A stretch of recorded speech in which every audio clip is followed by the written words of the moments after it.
یہ کہ ان دونوں حضرات نے، امام ابن تیمیہ اور حافظ ابن قیم رحمہم اللہ، ان دونوں نے اس کی بہترین تعبیر کی ہے: العبادت تجمع اصلین غایت الحب مع غایت الذل والخضوع۔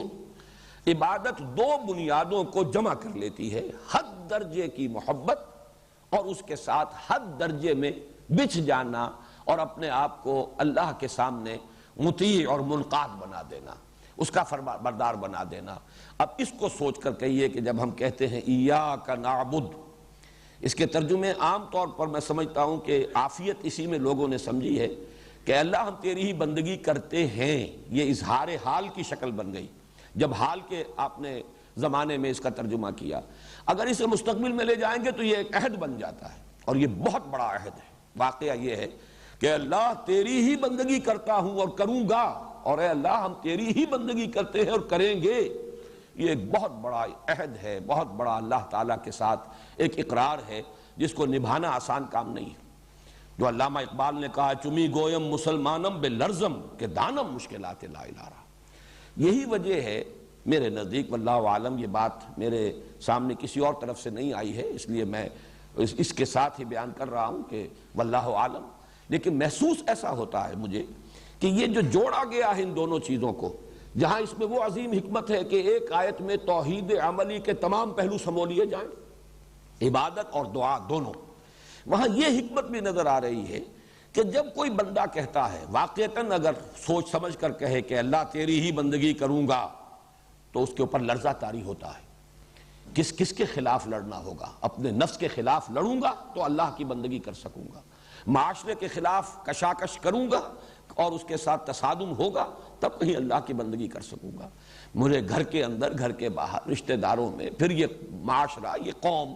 یہ ملک، یہ قانون، یہ حکومتیں، یہ سب کے سب تو رکاوٹ ہے اس میں۔ تیری بندگی کروں گا، گویا کہ یہ تو ایک اعلان جنگ ہے، اپنے اندر کے شیطان کے خلاف بھی اعلان جنگ ہے، جو کہ ہمارا وہ نفس امارہ ہے، الذی یوسوس فی صدور الناس، وہ شیطان باہر کا۔ لیکن یہ کہ ہمیں معلوم ہے کہ وَنَعْلَمُ مَا تُوَسْوِسُ بِهِ نَفْسُ، خود ہمارا نفس جو وسوسے اندازی کرتا ہے اندر سے، وہ دشمن تو موجود ہے۔ جو کہا ہے مولانا روم نے کہ نفس ما ہم کم تر از فرعون نیست لیکن ایراعون نیست، میرا نفس جو ہے وہ فرعون سے کم نہیں ہے، وہ بھی اللہ کے مقابلے میں آ کر کھڑا ہو جاتا ہے۔ ٹھیک ہے، یہ شے اللہ نے حرام قرار دی ہے، لیکن مجھے اس کی طلب ہے، میں چاہتا ہوں، میں تو حاصل کرنا چاہتا ہوں، ہوا کرے حرام، اللہ کا حکم ہو، رسول کا حکم ہو، میری مرضی ماننی ہوگی۔ تو معلوم ہوا کہ وہ فرعونیت کا دعویٰ لے کر ہمارا نفس سامنے آتا ہے۔ نفس ما ہم کم تر از فرعون نیست لیکن ایراعون نیست۔ اسی طریقے سے اپنی ذات سے باہر نکل کر معاشرہ، کنبہ، قبیلہ، رشتہ دار، اعزاء، اقارب، قوم، ملک، قانون، دستور، سب کے خلاف اعلان جنگ ہوگا۔ اگر ایک نظام باطل میں آدمی سانس لے رہا ہے تو وہ جو لرزہ طاری ہوتا ہے،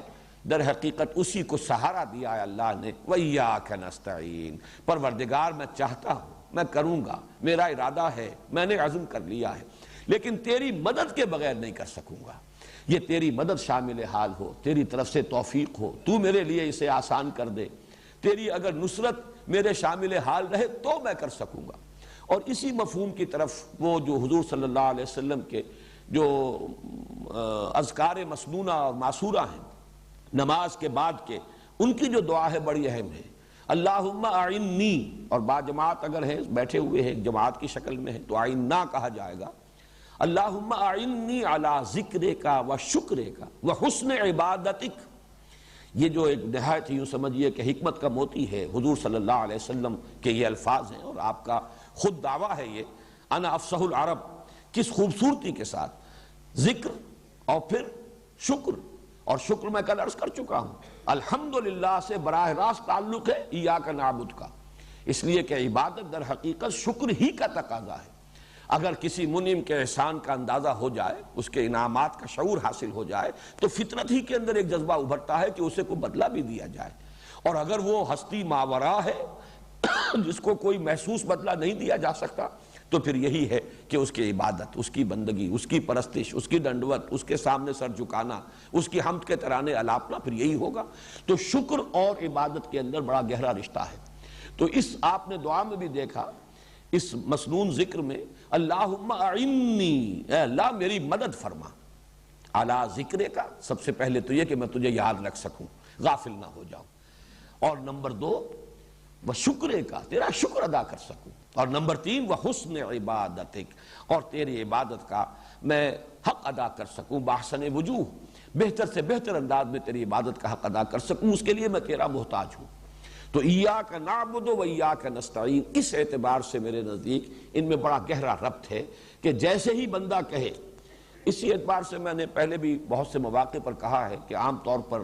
جو دعا پڑھی جاتی ہے دعائے قنوت، واقعہ یہ ہے کہ میں اس کو پڑھتے ہوئے لرزتا،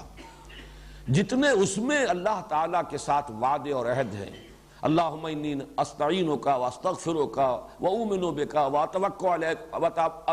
علیک واثنی علیک الخیر واشکرک ولا اکفرک واخلع ونخلع ونترک من یفجرک، میں واحد کے صیغے میں بولنے کی کوشش کر رہا تھا، اس میں دقت ہوئی ہے۔ اس اعتبار سے آپ غور کیجئے کہ اتنے وعدے آدمی لرزتا ہے، لیکن یہ ہے کہ اس کے ساتھ ایاک نعبد کے ساتھ جب ایاک نستعین آیا ہے تو ایک تسکین ہوتی ہے، اللہ کی مدد اس کا وعدہ ہے، وہ مدد کرے گا۔ اگر کوئی شخص حسن نیت کے ساتھ، خلوص کے ساتھ یہ عہد کرے تو اللہ تعالیٰ کی مدد ہر قدم پر شامل حال ہوگی۔